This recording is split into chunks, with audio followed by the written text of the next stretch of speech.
नमस्कार।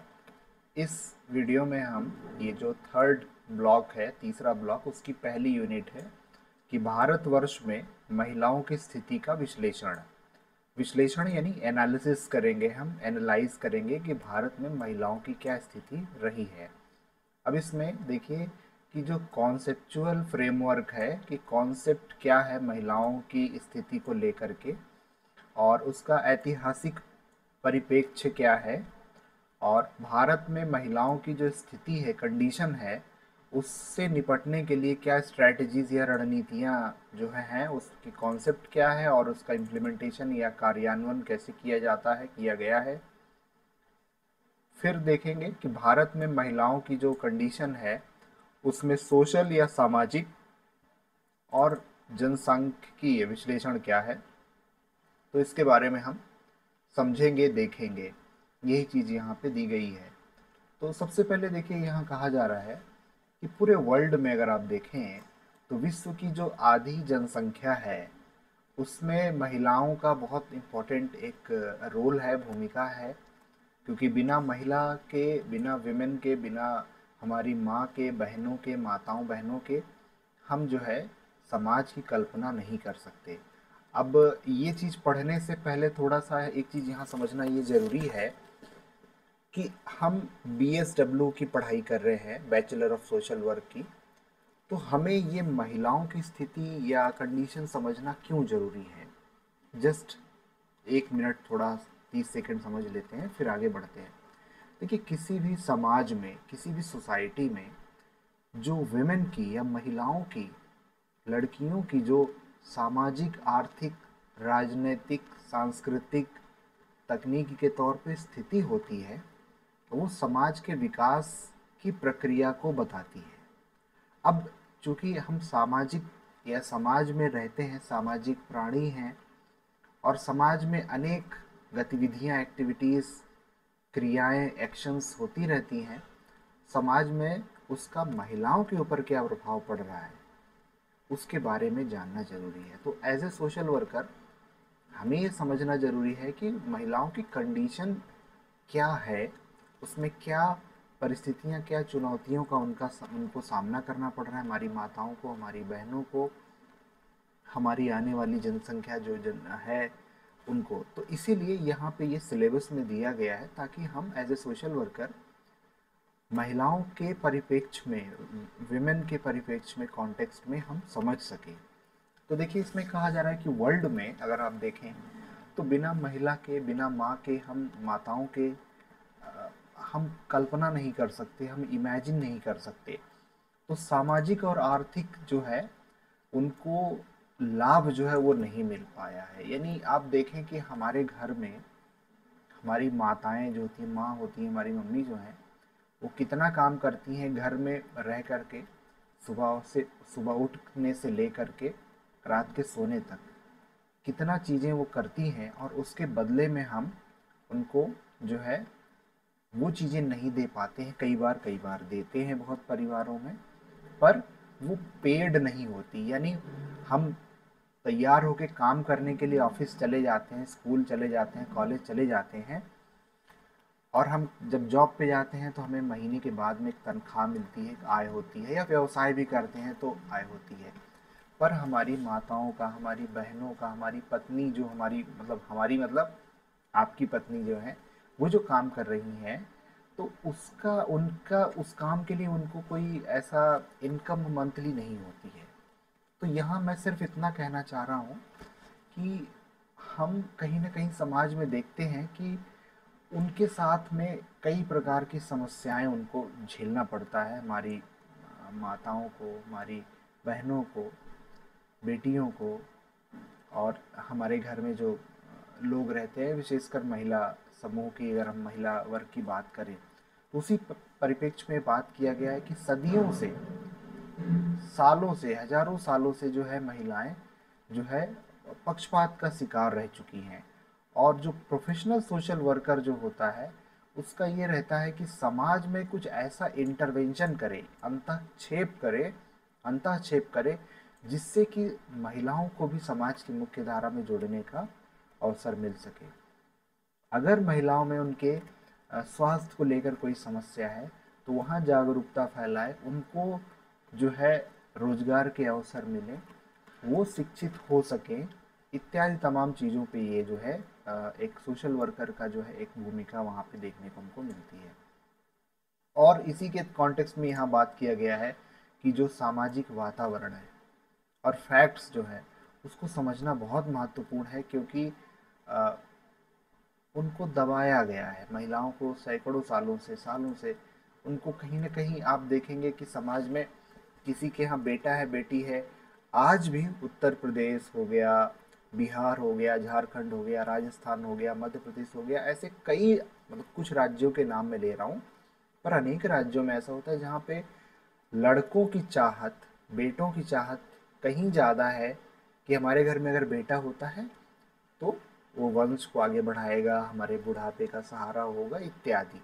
पर लड़कियां भी आज की डेट में आप देखेंगे, हमारी जो महिला शक्ति है, हमारी जो मातृ शक्ति है, वो बहुत अच्छा समाज के सभी क्षेत्रों में काम कर रही हैं। पर आज भी जो है वो विषमता समाज में देखने को मिलती है, एक पक्षपात देखने को मिलता है। तो वही चीज़ यहाँ बात की जा रही है, चाहे वो वैश्विक स्तर पे हो या भारत में, ये चिंता हमेशा रही है, महिलाओं से संबंधित अनेक प्रयास किए गए हैं। अब यहाँ बात की जा रही है कि महिला सशक्तिकरण, सशक्तिकरण, शक्ति के साथ में कि हम उनको शक्ति प्रदान कर रहे हैं कि वो अपने जो जीवन से संबंधित निर्णय के बारे में हम बात करते हैं सशक्तिकरण में, हम ये बात करते हैं कि वो खुद इतने शक्तिवान, ऊर्जावान कैसे महसूस करते हैं। तो उसी स्थिति में बात की गई कि दो प्रमुख अवधारणाओं में समाज के परिप्रेक्ष्य में, समाज में बात की जा रही है कि उनकी स्थिति, उनकी कंडीशन क्या है और उनकी भूमिका क्या है। और समाज के महिलाओं की जो वर्तमान स्थिति को समझने के लिए हमें ये बहुत माइन्यूटली या बारीकी से अध्ययन करना जरूरी है। अब देखिए, इसमें कहा गया कि स्थिति, महिलाओं की स्थिति या कंडीशन जो है समाज में व्यक्ति की वह सामाजिक दशा है जिसके साथ लाभ और दायित्व जुड़े होते हैं। तो एक तरफ तो हम लाभ या जो बेनिफिट्स मिलते हैं, और दूसरी तरफ जो रिस्पॉन्सिबिलिटीज हैं, जो दायित्व हैं, उन दोनों के परिप्रेक्ष्य में हम किसी की कंडीशन, चाहे वो महिला हो, पुरुष हो, युवा हो, कोई भी वर्ग हो, उसको हम देखने की कोशिश करते हैं। अब यहाँ बात की जा रही है कि सामाजिक ताने बाने का जो अंग है, मतलब समाज में महिलाएं जो है एक बहुत महत्वपूर्ण भूमिका है उनकी, समाज में, घर में, हमारे परिवार में, इसीलिए सामाजिक स्थिति से वो जुड़ी हुई हैं। और अगर हम बात करें कि समाजशास्त्री, सोशियोलॉजिकल एस्पेक्ट में, तो इसका मतलब है कि विभिन्न सामाजिक स्थितियों में कोई श्रेणी, रैंक या वंशानुक्रम नहीं होता। यानी सोशियोलॉजिकल या समाजशास्त्रीय अगर कॉन्टेक्स्ट में हम परिप्रेक्ष्य में देखें, तो जब हम स्थिति की बात कर रहे हैं तो कोई, हम ऐसे बात नहीं कर रहे हैं कि कोई क्लास है, कोई रैंक है, कोई हेरिडिटी, एक हेरिडिटरी है, मतलब आनुवांशिक है या वंशानुक्रम है। तो इन सब चीज़ों से यहाँ ये देखना है कि किसी विशेष सामाजिक स्थिति के साथ कुछ लाभ, अवसर या शक्ति जुड़ी होती है और ये स्थितियाँ परस्पर संबंधित होती हैं। कुछ स्थितियाँ दूसरे स्थितियों से श्रेष्ठ मानी जाती हैं, और इसी संदर्भ में किसी समाज में महिलाओं की स्थिति को पुरुष की स्थिति में निम्नतर हीन माना जाता है।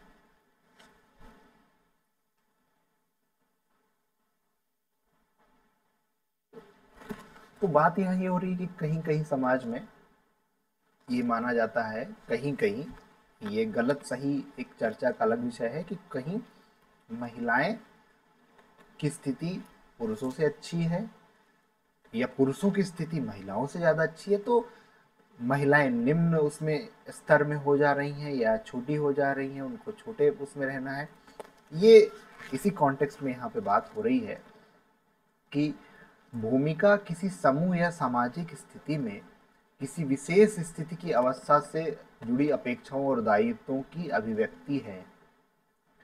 तो जब हम महिलाओं की भूमिका के बारे में बात करते हैं तो इसमें आप देखेंगे कि एक स्पेशल कंडीशन और उसमें क्या अपेक्षा रख रहे हैं और क्या रिस्पॉन्सिबिलिटीज़ है। उसको लेकर के यहाँ उन दोनों कॉन्टेक्स्ट में बात की जा रही है कि जब हम किसी की स्थिति विशेष के बारे में, चाहे वो महिला हो या जो हम बात कर रहे हैं, तो हम उसमें देखेंगे कि हमारी अपेक्षाएं क्या जुड़ी हैं उनसे, और दायित्व या रिस्पॉन्सिबिलिटीज क्या हैं।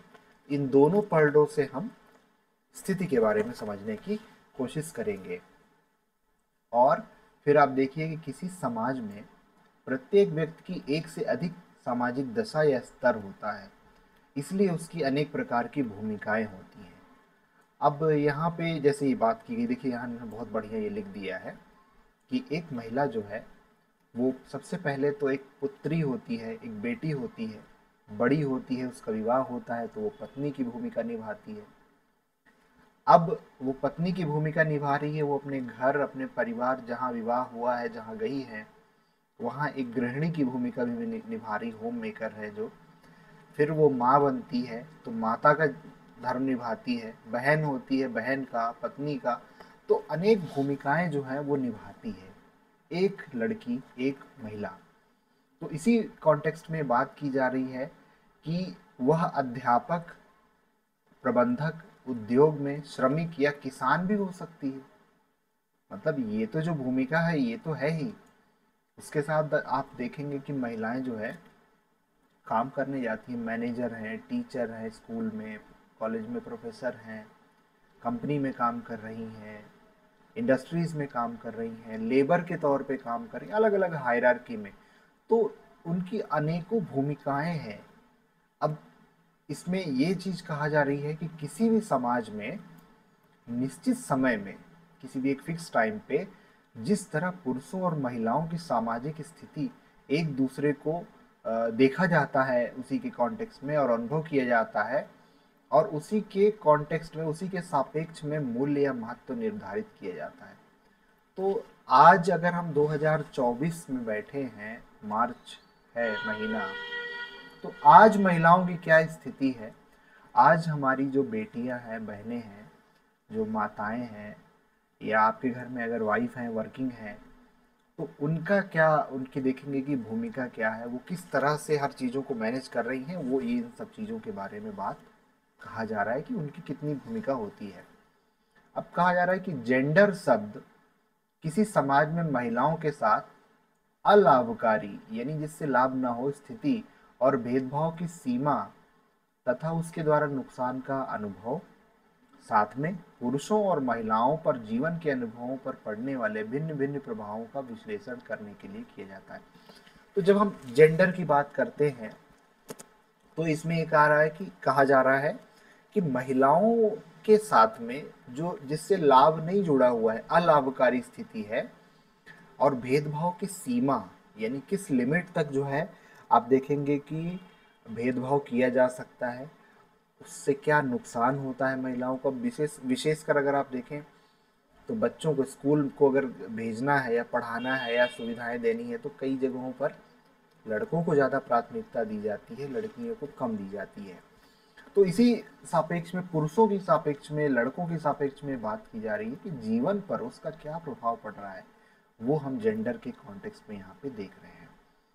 अब यहाँ पे लिंग के तात्पर्य में मनोवृत्तियों, मन की वृत्तियों, मन में क्या चीजें चल रही हैं, भावनाओं और व्यवहारों से है, जो संस्कृति व्यक्ति के जैविक लिंग से संबंध करती है। अब यहाँ लिंग का मतलब ये हो रहा है कि स्त्रीलिंग या पुल्लिंग की बात हो रही है। तो लैंगिक पहचान व्यक्ति द्वारा स्वयं को पुरुष, महिला, ट्रांसजेंडर के रूप में अनुभूत किया जाता है। तो ये अमेरिकन साइकोलॉजिकल एसोसिएशन 2006 में इस लिंग के कॉन्टेक्स्ट में बात की गई। अब यहाँ पे देखेंगे आप तो ये कहा जा रहा है कि महिला सशक्तिकरण अब मूल विषय, उद्देश्यों, मानव अधिकारों की प्राप्ति के आधार पर प्रभावी और सतत विकास के परिणामों की कुंजी के रूप में सार्वभौमिक रूप से स्वीकार कर लिए गए हैं। ये जो लाइनें बहुत इंपॉर्टेंट है कि जब हम महिला सशक्तिकरण, यानी उसको, महिलाओं को हम शक्त बना रहे हैं, उनको शक्ति प्रदान कर रहे हैं, उनको आत्मनिर्भर बना रहे हैं, तो हम ये देख रहे हैं कि हमको as a human being, as a मानव क्या अधिकार है। लिंग की स्त्रीलिंग है, पुल्लिंग है, स्त्री है, पुरुष है या थर्ड जेंडर है, वो अलग विषय है, पर as a human being, as a मानव हमारे क्या अधिकार है और क्या हम उन अधिकारों का उपयोग करने के लिए स्वतंत्र हैं। अगर है तो स्थिति हमारी बेहतर है, अगर नहीं तो उस दिशा में काम करने की जरूरत है। और ये सार्वभौमिक है, यानी सभी जगह पूरे विश्व में ये ह्यूमन राइट्स, मानव अधिकारों के बारे में एक्सेप्ट किया गया है कि भाई महिलाओं की स्थिति सुधारना है तो हमको मानव अधिकार के कॉन्टेक्स्ट से, उस चश्मे से हमें, उस लेंस से हमें देखने की जरूरत है। अब अवधारणा ये कि महिलाओं को एक अलग समूह के रूप में नहीं, वर्ण पुरुष के बराबर और विकास हेतु योगदानकर्ता के रूप में देखती है। तो ये जो महिला सशक्तिकरण की यहाँ बात हो रही है, इसमें कहा जा रहा है कि महिलाओं की भी भूमिका उतनी ही महत्वपूर्ण है, उनका भी कार्य उतना ही महत्वपूर्ण है जितना पुरुषों का है, और उनका जो कंट्रीब्यूशन है, योगदान है, वो पुरुषों के बराबर है। अब हाँ, ये भगवान की बनाई या ऊपर वाले अल्लाह मियाँ जो भी आप मानते हैं, जीसस, उनकी बनाई एक रचना है हम, कि पुरुष अलग है, महिला अलग है, पर यहाँ बात किया जा रहा है कंट्रीब्यूशन का, योगदान का। अगर हमारी मम्मी या हमारी वाइफ या हमारी सिस्टर घर में खाना बना रही हैं, घर को गृहिणी के रूप में एक पत्नी संभाल रही है, मम्मी संभाल रही है, माता जी संभाल रही हैं, तो उनका भी उतना ही महत्व है जितना हम बाहर से पैसे कमा के ले आ रहे हैं, जॉब करके ला रहे हैं, बिजनेस करके ला रहे हैं। तो यहाँ कंट्रीब्यूशन या योगदानकर्ता के रूप में जो है वो देखने के लिए बात कही जा रही है।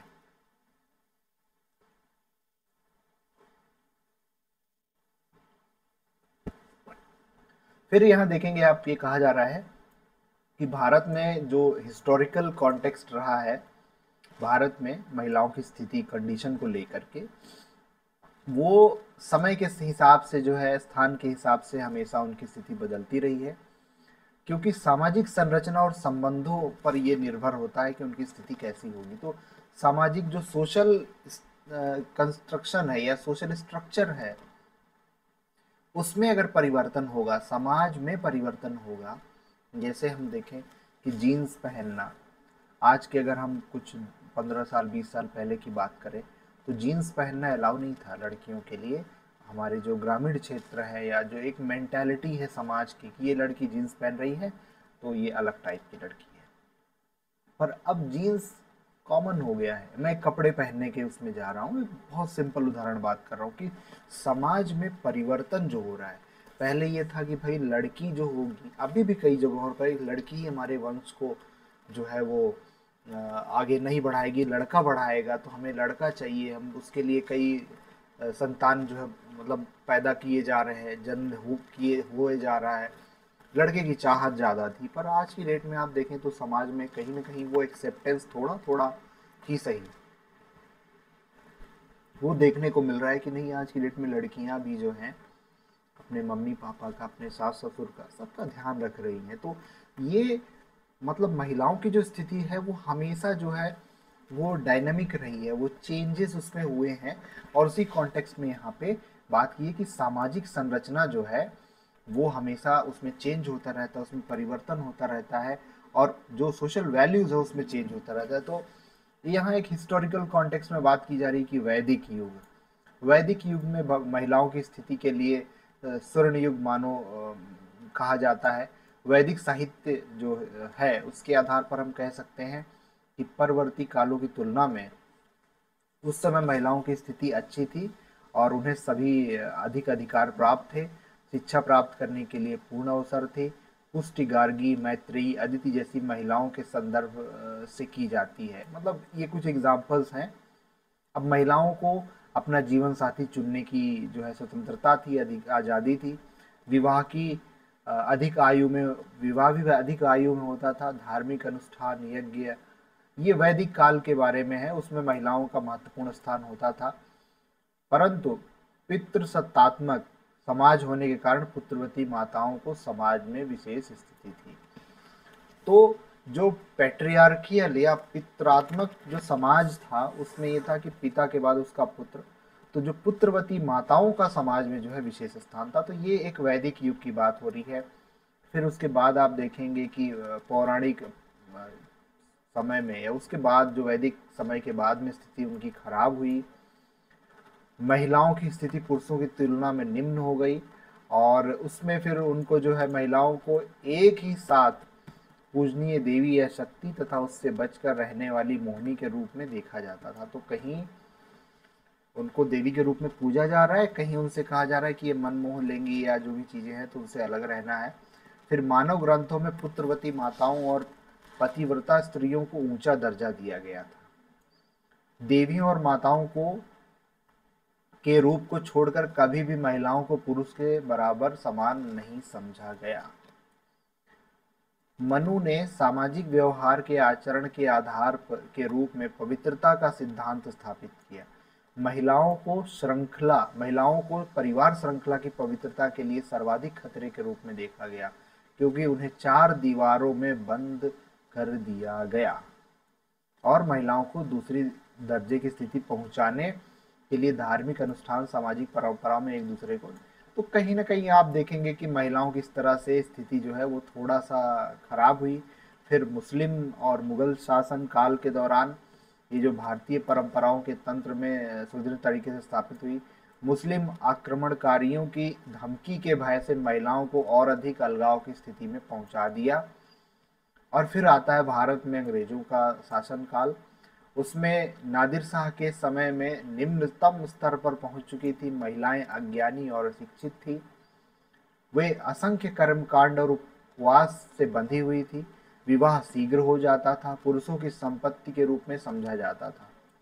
तो ये थोड़ा सा उन्हें पति के दास तुल्य नौकर माना जाता था। विधवा होना एक अभिशाप था। तो इस तरह से आप इन समाज चीजों को देखेंगे कि महिलाओं की स्थिति वो बिगड़ती गई। उनकी एक दासियों की तरह, एक नौकरानी की तरह उनकी स्थिति हो गई महिलाओं की।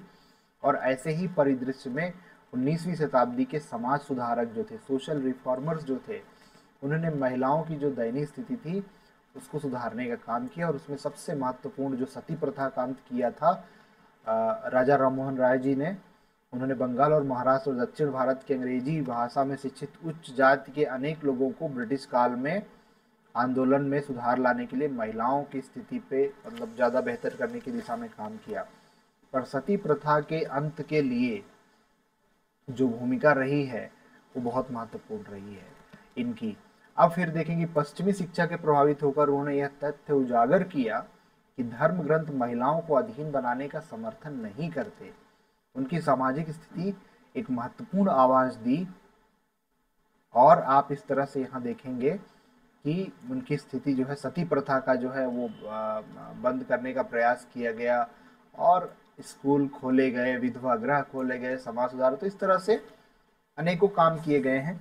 फिर बात हो रही है कि इस प्रकार सुधार का जो आंदोलन था वो बढ़ता गया, समाज सुधार का। और उसका दूसरा चरण था जब महिलाओं में नेतृत्व का उदय हुआ। पंडित रामाबाई और रामाबाई रनाडे जैसी महिलाओं ने विधवा सदन, कन्या विद्यालय स्थापित किए तथा महिलाओं को प्रभावित करने वाले सामाजिक कुप्रथाओं के खिलाफ आवाज उठाई।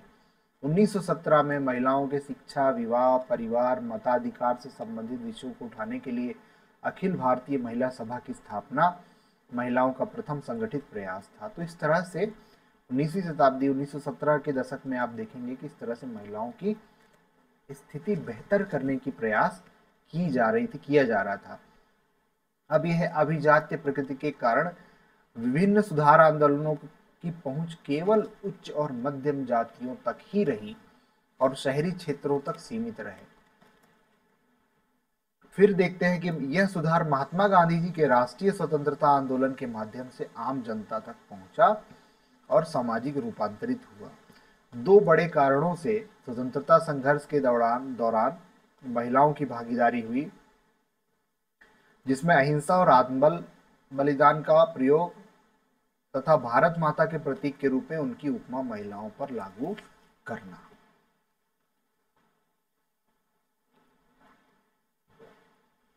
भारत माता की जय।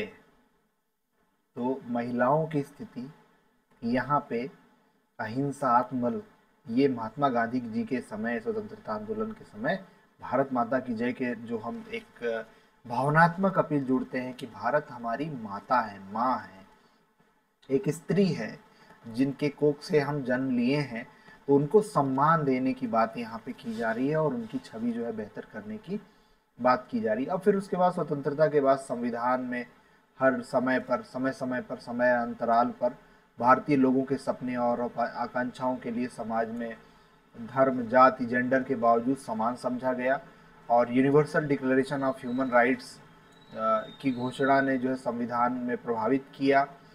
महिलाओं की स्थिति को विशेषाधिकार जो है और इन सब जगहों पर, मतलब कुल मिला के ये है कि महिलाओं की स्थिति जो है डायरेक्टिव प्रिंसिपल्स में महिलाओं को, उनको सिक्योरिटी और ह्यूमन जो कॉन्टेक्स्ट में मानवीय स्थितियों को सुनिश्चित करने का प्रयास किया गया।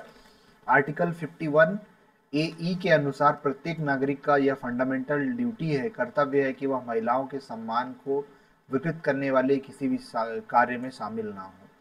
तो यहाँ पे कुल मिला के बात हो रही है कि भारत में जो इतिहास रहा है महिलाओं की स्थिति का, उसमें काफ़ी उतार चढ़ाव रहे। कभी महिलाओं की स्थिति बहुत अच्छी रही है, कभी बहुत वैदिक काल में बहुत अच्छी रही, उसके बाद फिर धीरे धीरे बेकार होती गई और फिर अंग्रेजों के समय में फिर ये जो समस्याएं थी, शिक्षा का हो, सती प्रथा का हो, हिंदू विवाह अधिनियम 1955 में, तो अनेक जो है कानूनी सुधार समाज में किए गए और दहेज प्रथा, सती, बलात्कार, महिलाओं का अभद्र चित्रण, कन्या भ्रूण हत्या, अनेक कानून आए जिसमें उनकी स्थितियां जो है बेहतर करने की दिशा में कार्य किए गए। और इस तरह से महिलाओं की जो है स्थिति में आप देखेंगे कि यहाँ बात की जा रही है कि कल्याणकारी वेलफेयर स्टेट से जो फर्स्ट 5 ईयर प्लान से फिफ्थ 5 ईयर प्लान तक और फिर छठवीं से 8वीं तक और अंत में 9वीं 10वीं में महिलाओं की स्थिति को लेकर बेहतर करने की दिशा में काम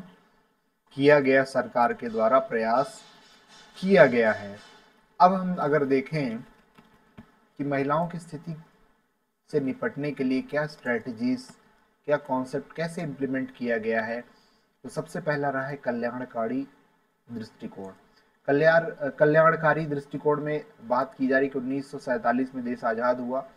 1950 से 60 के दशक में जो भी रिसोर्सेस थे उनको एक्चुअली क्या है, मार्केट के कॉन्टेक्स्ट में, मार्केट ओरिएंटेड जो है प्रोडक्टिविटी एक्टिविटीज़ में रखते हुए देखा गया कि भाई अगर मार्केट डेवलप होगा, उद्योग धंधे सेटअप होंगे, व्यवसाय होगा, व्यापार होगा, बिजनेस होंगे, हैवी इंडस्ट्रीज सेटअप होंगी, तो विकास होगा और कहीं ना कहीं उसके बाद जो चीज़ें बचती हैं उसमें कल्याणकारी सहायक संक्रमणशील समूहों के लिए, जिसमें महिला एक महत्वपूर्ण वर्ग था, पोषण जिसमें गृह अर्थव्यवस्था, बाल कल्याण संबंधी कार्यक्रम में महिलाओं की भूमिका को माता, पत्नी, घर की देखभाल करने के रूप में सुदृढ़ किया। तो मुख्यतः परिवार का पोषण करना उनकी जिम्मेदारी मानी जाती थी और इस दिशा में जो है हम एक स्ट्रैटेजिकली ये चला गया कि भाई कल्याणकारी वेलफेयर स्टेट में महिलाओं की स्थिति को बेहतर करने के लिए फर्स्ट 5 ईयर प्लान जब आया 1951 से 56 में,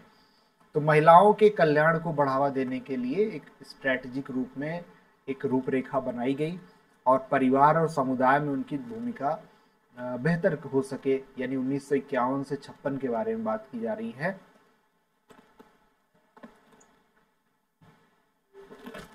व्यापक महिला वर्ग को सेवा प्रदान करने के लिए अधिकांशता दायित्व स्वयं सेवी क्षेत्र के लिए छोड़ दिया गया। कल्याणकारी कार्य करने तथा उन्हें सहायता प्रदान करने के लिए स्वयं सेवी संगठनों को प्रोत्साहित करने के लिए केंद्रीय समाज कल्याण बोर्ड की स्थापना की गई। फिर आप देखेंगे कि सेकेंड 5 ईयर प्लान था 1956 से 1961 के बीच में। इसमें प्रथम पंचवर्षीय योजना के जो मूल दृष्टिकोण को देखते हुए, उसको कंटिन्यू करते हुए महिला श्रमिकों को संगठित करने और महिलाओं की जो स्थिति रही है उसकी दिशा में जो है यहाँ पे बात की गई है। और उस दिशा में फिर ये कहा गया है कि महिलाओं की स्थिति से संबंधित जो मुद्दे हैं उनको पहचान करना, उनको जो है और ज़्यादा विकसित करना, उस पे दिशा में काम रहा है। फिर तीसरी, चौथी और पांचवी पंचवर्षीय योजना में बालिका की स्थिति, लड़कियों की स्थिति, उनकी शिक्षा, स्वास्थ्य आहार संबंधी आवश्यकताओं की तरफ ध्यान दिया गया। तो इस तरह से ये जो है पांचवें पंचवर्षीय योजना में किस तरह से लड़कियों के शिक्षा, स्वास्थ्य, आहार, उनके पेंशन, विधवा पेंशन, सोशल सिक्योरिटी, उनके हेल्थ केयर, टीकाकरण इत्यादि पे जो है ध्यान दिया गया। और इसी तरह से स्ट्रेटजिक रूप में जो है आप देखेंगे कि विकास में महिलाएं, WID 1970 के दशक के आरंभ में महिलाओं का जो विकास के लिए एक WID, डेवलपमेंट फॉर क्या है वुमेन, ये कुछ ऐसा करके एक प्रादुर्भाव हुआ। मतलब इस दृष्टिकोण के पीछे फिलॉसफी ये थी कि महिला समाज के लिए पिछड़ी हुई थी और पुरुष और महिलाओं के बीच के अंतर में जो मतलब दोनों के बीच में जो अंतर है उसमें ये महसूस किया गया कि उसको दूर करना है। और वुमेन के डेवलपमेंट जो इंडिकेटर या दृष्टिकोण के कॉन्टेक्स्ट में देखें कि महिलाओं की सामाजिक, राजनैतिक, सांस्कृतिक और कार्य जीवन में प्रत्यक्ष कार्यकर्ता के रूप में मान्यता प्रदान देना प्रारंभ किया गया। तो 1970 के दशक में देखेंगे कि समाज की ये रिसर्च पेपर है शर्मा जी का 2004 का। उन्होंने कहा कि चूंकि 1970 के दशक में विकास कार्य की सूची की मुख्य धारा निर्धनता और मूल आवश्यकताओं पर केंद्रित करना था, अतः यह प्रदर्शित करना संभव था कि महिलाएं निर्धन और अति निर्धन की श्रेणी में आती थी और उनकी आवश्यकताओं को पूरा करने की जिम्मेदारी परिवार पे होती थी। तो महिलाओं की स्थिति 1970 के दशक में भी अच्छी नहीं रही है।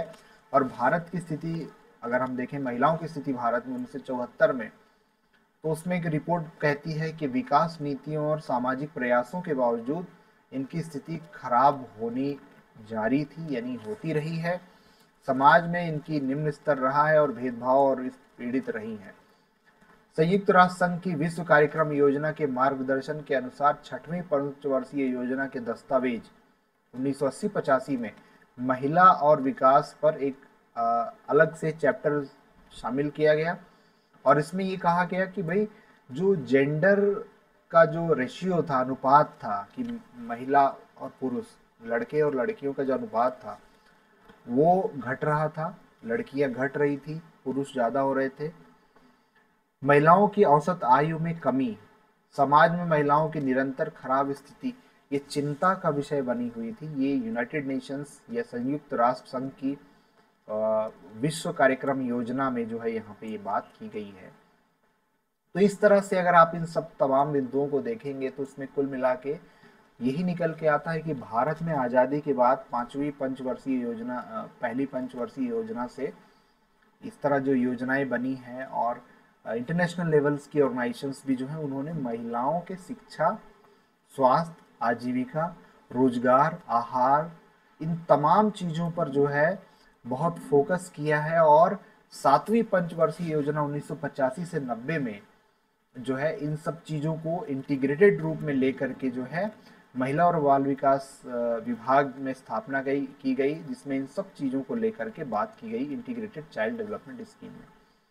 तो इस तरह से ये एक कॉन्टेक्स्ट, एक स्ट्रैटेजी, एक रणनीति हुई थी। अब दूसरी है भागीदारी या जो पार्टनरशिप दृष्टिकोण। 8वीं पंचवर्षीय योजना जो रही 1992 से 97 में, उसका मूल रूप में देखेंगे कि जो जमीनी स्तर पर महिला समूहों को संगठित और मजबूत करना था और अनेक कार्यक्रम उसमें बनाए गए जिसमें हम महिलाओं को जो अनौपचारिक क्षेत्र में होने के कारण उनका जो वैल्यू था, देखिए एक होता है औपचारिक यानी फॉर्मल सेक्टर। फॉर्मल सेक्टर मतलब जो हम ऑफिस में जाते हैं, रजिस्टर्ड किसी कंपनी में, किसी संस्था में, किसी फर्म में काम कर रहे हैं, उसका रजिस्ट्रेशन है, प्रॉपर लेबर लॉज वहाँ फॉलो किए जा रहे हैं, छुट्टियाँ मिल रही हैं, समय पे तनख्वाह मिल रही है वगैरह, ये फॉर्मल सेक्टर हो गया यानी औपचारिक क्षेत्र हो गया। दूसरा होता है अनौपचारिक क्षेत्र, जहाँ पे ऑर्गेनाइज्ड नहीं है, सिस्टमेटिक नहीं है। जैसे हमारे घरों में जो हेल्प करने के लिए लोग आते हैं या जो माताएं बहनें जो हमारी काम करने दूसरे के घरों में जाती हैं, जहाँ पे कोई ऐसा लिखित में ऐसा कुछ नहीं है, मौखिक रूप से चल रहा है, भैया कल से आप आइए, हमारी सहायता करिए, काम करिए, इतने पैसे लीजिए, वो अनौपचारिक क्षेत्र हो गया। और उसमें आप देखेंगे कि उनके कार्य का अवमूल्यन को पहचाना गया और राष्ट्र निर्माण में उनके भूमिका के बारे में, उनके योगदान के बारे में सामाजिक जागरूकता लाने पर प्रयास किया गया और महिला अधिकारों की रक्षा के लिए राष्ट्रीय महिला आयोग की स्थापना, स्वयं सहायता SHGs के माध्यम से उनको सशक्त करने के लिए इंदिरा महिला योजना आरंभ की गई और 73rd और 74th 73वें और 74वें संविधान में जो संशोधन किया गया, अमेंडमेंट किया गया, उसमें ये बात की गई कि जो आगामी हमारे जो समय आएगा, जो भविष्य होगा, उसमें दूरगामी विकास में स्थानीय निकाय जैसे ग्राम पंचायत, जनपद, जिला पंचायत, त्रिस्तरीय पंचायतों के बारे में बात करें, नगर निगम, नगर पालिका जो हम बात करते हैं, उसमें महिलाओं की भागीदारी के लिए वहाँ पे जो है कि वो भी चुन करके आए, वो भी समाज में जो है मुख्य धारा से जुड़े और समाज के विकास में काम करें, तो ये बात की गई। फिर जेंडर और विकास 1980 के दशक में जो है यहाँ बात की जा रही है कि इसमें तमाम असमानताओं के बारे में यहाँ बात की गई, उस पर एनालिसिस किया गया और फिर लगभग 30 वर्ष बाद महिलाओं की स्थिति के हालात में कछुआ चाल परिवर्तन के रूप में निष्कर्ष निकला कि जेंडर संबंधों में स्थापित पारंपरिक संबंधों में कम अधिकार होना सुधार किए गए। मतलब कछुआ चाल यहाँ जो बात हो रही है ना, ये कुल मिला के यही कहा जा रहा है कि प्रोग्रेस बहुत स्लो रहा महिलाओं की स्थिति को विकसित करने के लिए, उसको बेहतर बनाने की दिशा में।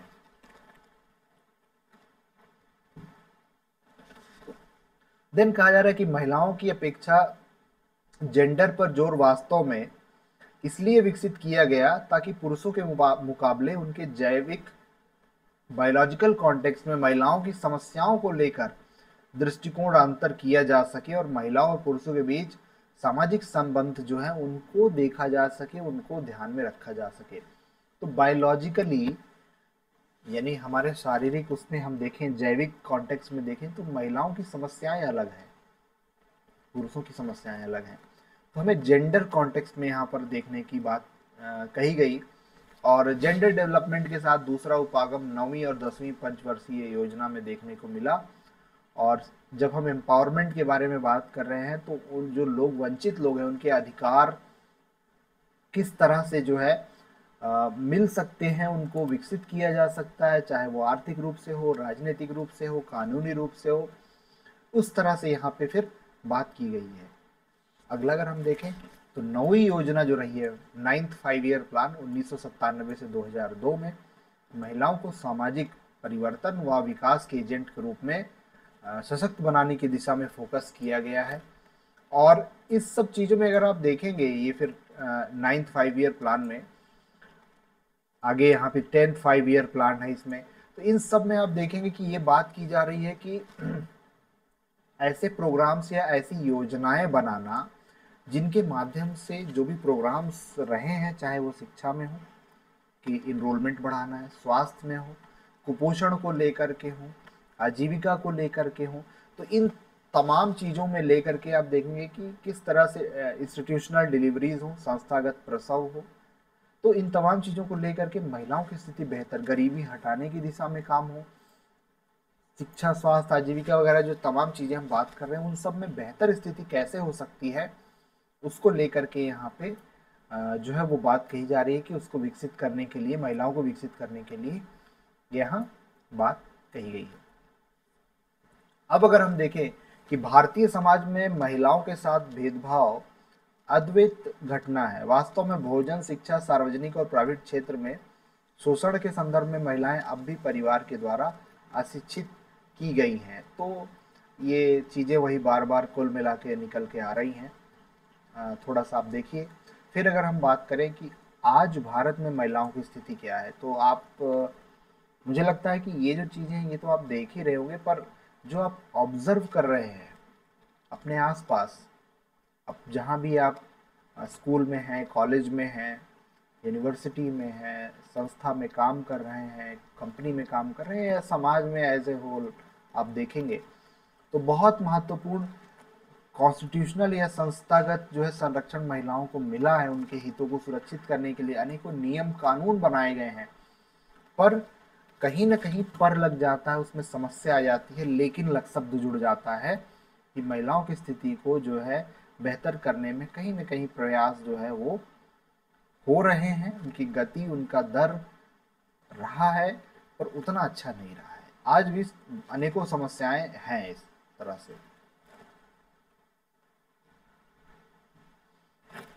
फिर बात की जा रही है कि स्वतंत्रता के बाद भारत में महत्वपूर्ण परिवर्तन, सामाजिक परिवर्तन हुए हैं।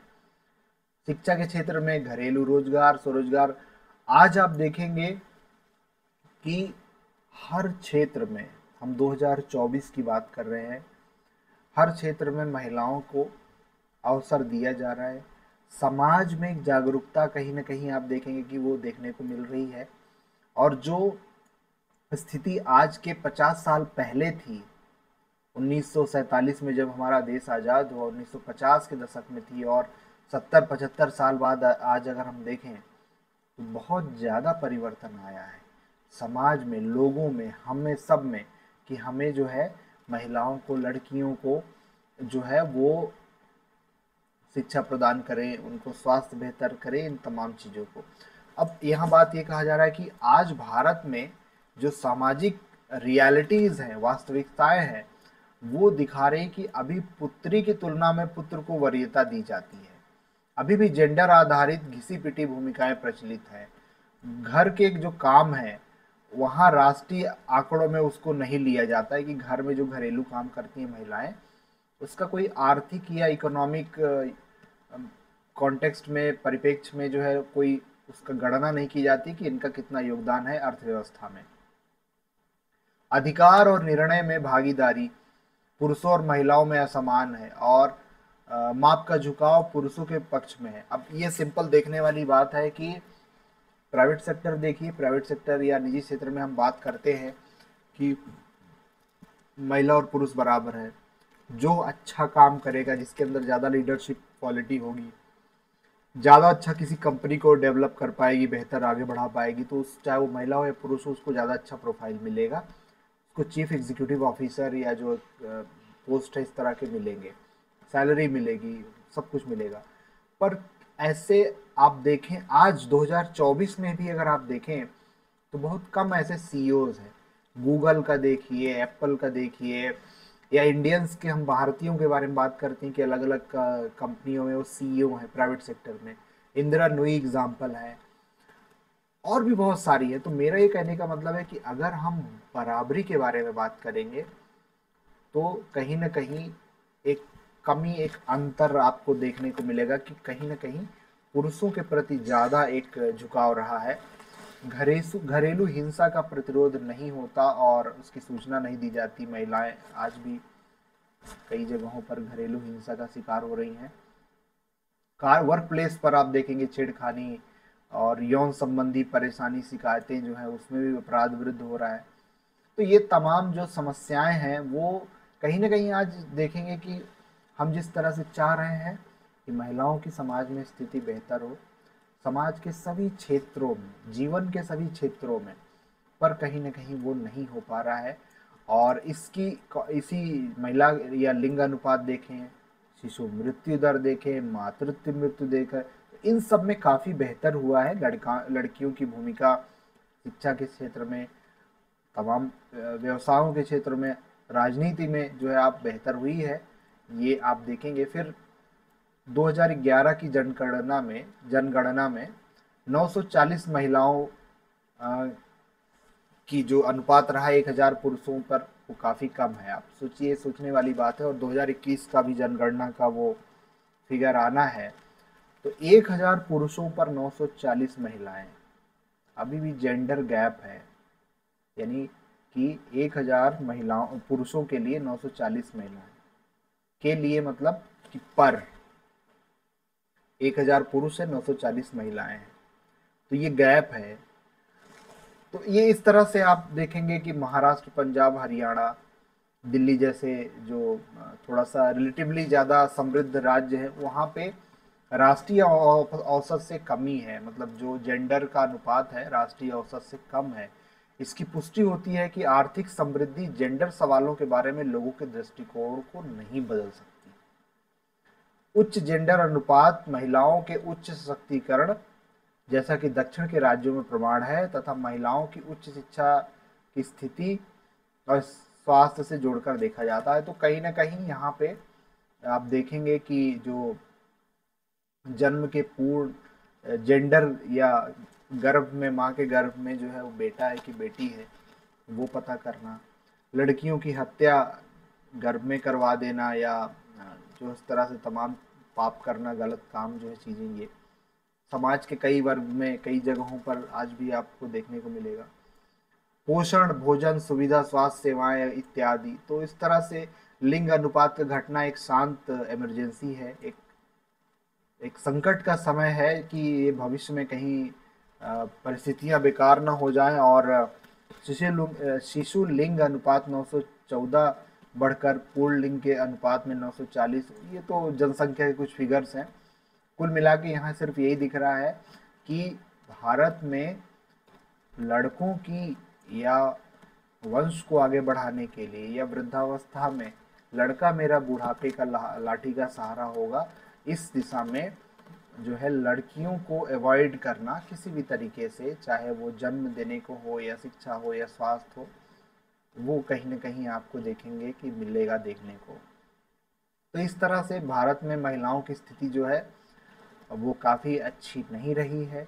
आज भी जो है हम आप देखेंगे कि महिलाओं को, हमारी बेटियों को, बहनों को हम कहेंगे कि आप जो है टाइम से घर आ जाइए, ज़्यादा रात में या शाम को आपको कहीं कुछ जाना नहीं है। तो कहीं ना कहीं, और इसका कारण भी है समाज में घटनाएं जो हो रही हैं, हमें खुद डर लगता है। तो समाज को थोड़ा सा बदलना होगा, और जब हम एक सोशल वर्कर के रूप में काम करते हैं तो हमें इन सब परिस्थितियों को ध्यान में रख करके, और डेवलपमेंट या जो भी चुनौतियां हैं, चाहे वो घर में हो, परिवार में हो, समाज में हो, कार्य क्षेत्र में हो, उनको लेकर के काम करने की दिशा में हमें जागरूक करने की एक ज़रूरत है। अब जागरूकता तो हो भी गई है मान लीजिए, पर जब हम बिहेवियर के बारे में, व्यवहार के बारे में बात करते हैं, व्यवहार परिवर्तन एक बहुत महत्वपूर्ण विषय है। तो उम्मीद है कि आपको ये जो यूनिट है इसके बारे में थोड़ा सा एक आइडिया लगी होगी, एक आइडिया आपको विकसित हुई होगी कि किस तरह से भारतवर्ष में महिलाओं की स्थिति का जो विश्लेषण किया गया। मिलते हैं फिर नेक्स्ट वीडियो में। Thank you.